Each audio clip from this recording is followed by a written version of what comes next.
Qué alegría saludarte en este día miércoles que vamos a estudiar el tema La parábola de la viña del Señor. Recordemos que estamos viendo cómo los salmos nos ayudan a recordar la historia y al recordar la historia nos invitan a varias cosas. Ya aprendimos que nos invitan a arrepentirnos, que nos invitan a imitar la fe de los patriarcas, que nos invitan a reconocer la fidelidad de Dios. Es decir, cada salmista, o a veces el mismo autor en diferentes salmos, nos va a presentar algo que quiere que nosotros aprendamos a partir de la historia sagrada. Y también ya hemos hecho la aplicación para nuestra propia vida, y es qué hemos aprendido de lo que hemos experimentado en el pasado, de nuestra propia historia personal con Dios. ¿Qué hemos aprendido? A veces uno escucha testimonios de cómo Dios ha ido guiando a ciertas personas hasta que finalmente entregan su vida y se rinden al Señor, pero aunque nos gustan los testimonios dramáticos, muchas veces en las cosas más cotidianas podemos ver la mano de Dios obrando y tal vez sea nuestro caso. Vamos a orar para entrar de lleno al tema de este día. Querido Padre, queremos escuchar tu voz, porque sabemos que tu gracia, tu amor, nos debe ayudar a crecer en nuestra relación contigo y el tema de hoy nos va a ayudar muchísimo para eso. En el nombre de Jesús oramos. Amén. El salmo que vamos a considerar hoy es el Salmo 80. Siempre le invito a que lea todo el salmo usted, porque por acá solamente vamos a hacer un breve comentario de algunos textos. Lo primero que vamos a descubrir en el Salmo 80 es el tema de la elección. Dios elige a su pueblo por pura gracia. ¿Por qué estoy destacando ya este tema de entrada? Porque cuando usted lee los primeros versículos, especialmente del verso 1 y 2, usted se da cuenta que Dios es el que toma la iniciativa. Y noten lo que dicen estos versos: Pastor de Israel, escucha, tú que pastoreas como ovejas a José. Tú que estás entre querubines, resplandece, despierta tu poder delante de Efraín, de Benjamín y de Manasés, y ven a salvarnos. Siempre va a ser la iniciativa de Dios la salvación, y por eso el salmista se rinde al Señor para que Él sea el que actúe y lo salve. Ahora, claro, el salmista va a ir a la historia pasada para comprobar que esto se ha cumplido siempre. Dios toma la iniciativa por pura gracia y salva a su pueblo. Y, por ejemplo, en el verso 8 dice: hiciste venir una vid de Egipto, echaste las naciones y la plantaste, limpiaste el terreno para ella, hiciste arraigar sus raíces y llenó la tierra. ¿De qué está hablando aquí? Está hablando del momento en que Israel sale de Egipto como una nación, una nueva nación, y conquista la tierra prometida. Claro, aquí el salmista lo está haciendo en un esbozo súper breve. Pero en este esbozo súper breve les está recordando a los israelitas que fue Dios quien los plantó. Fue Dios el que los llevó allí a la tierra prometida. Fue Dios el que se encargó de sacar las naciones que iban a causar tropiezo para el pueblo de Israel.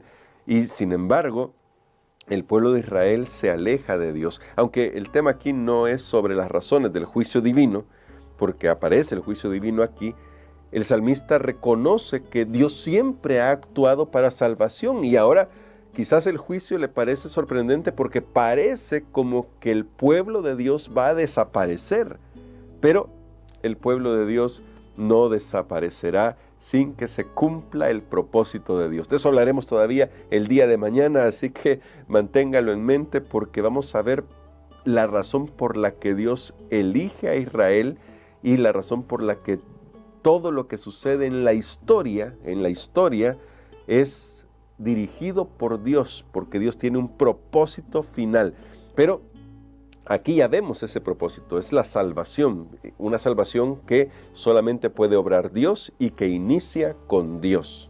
Ahora, esta figura de la vid es una figura que la van a retomar a lo largo de la Biblia. Isaías habla de esto, el mismo Señor Jesús habla de esto y presenta a la vid como el pueblo de Dios, Y lamentablemente, tanto en Isaías como en nuestro Señor Jesucristo nos encontramos con que la vid no ha dado los frutos que Dios esperaba.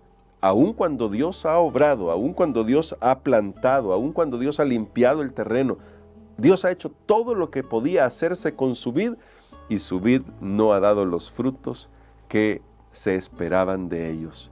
Sin embargo, no todo está perdido, por una razón. Y adrede no leí estos versos, pero hay 3 versos que constituyen básicamente el estribillo de este canto especial, de este salmo. Y este estribillo está en el verso 3, en el verso 7 y en el verso 19.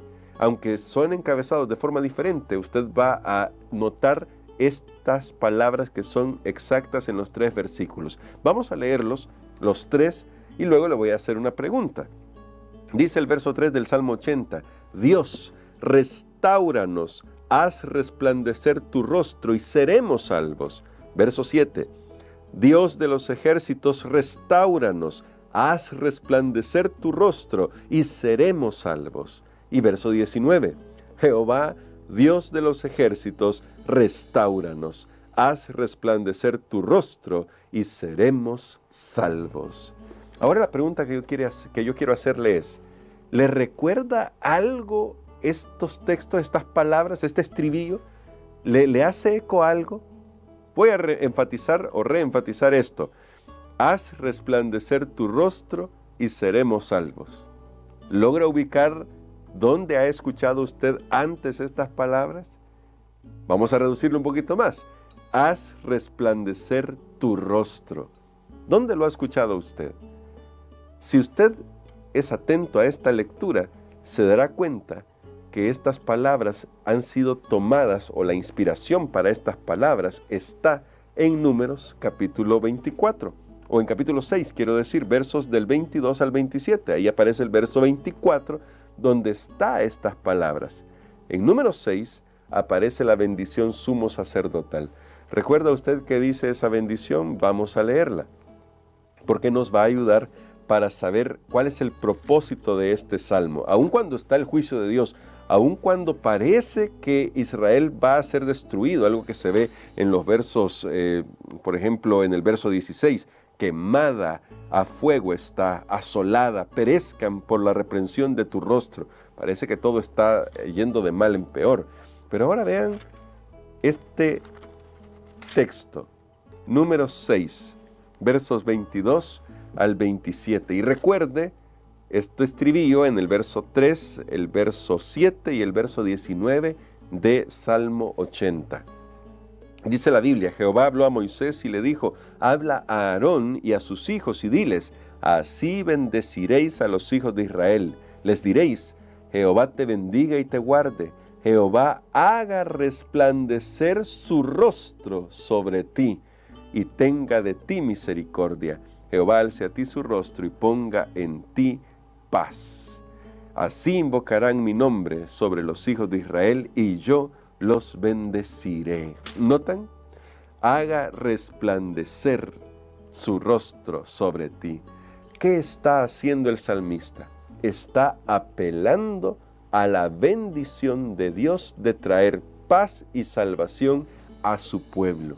Esa bendición sumo sacerdotal es la que está tomando el salmista y aplicándola a la necesidad del pueblo de Dios en ese momento en el que están siendo abrumados por el juicio. Y dice, Dios, haz resplandecer tu rostro. Porque la gloria de Dios, el carácter de Dios, que es su gloria, está en la salvación de aquellos que lo buscan de veras. Qué maravilloso es este pasaje, porque al leer este texto, Dios está esperando que nosotros confiemos en Él, que confiemos en sus promesas, que confiemos en su pacto, pero también Dios espera algo de nosotros. Y eso está repetido justamente en este estribillo. Ahí hay una palabra que se repitió bastante, además del texto que les mencionaba, que está repetido, ¿no? Haz resplandecer tu rostro y seremos salvos, eso se repite las 3 veces, pero aunque cambia un poco la fórmula del inicio de las 3 veces que se repite este pasaje, hay una palabra que está constante ahí. ¿Cuál es esa palabra? La palabra es restáuranos. En el primero dice Dios restáuranos. En el segundo, Dios de los ejércitos, restáuranos. Y en el tercero dice Jehová, Dios de los ejércitos, restáuranos. La palabra restáuranos es muy importante en este texto, por una razón. Esta palabra tiene que ver con volverse. La raíz de la palabra restáuranos que aparece en este pasaje es shuv. Esa es la raíz. Y la palabra shuv en hebreo tiene que ver con arrepentirse. Y ahora vamos a aplicarlo. Dios nos está invitando al arrepentimiento a través de este pasaje. Pero el arrepentimiento es algo que solo podemos lograr cuando nos volvemos a Dios. Tú y yo no podemos hacer nada para restaurar nuestra vida.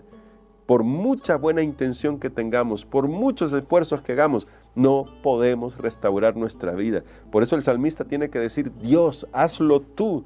Y es más, Él pide que nos ayude a volvernos a Él, porque ni siquiera eso sale natural de nuestro corazón.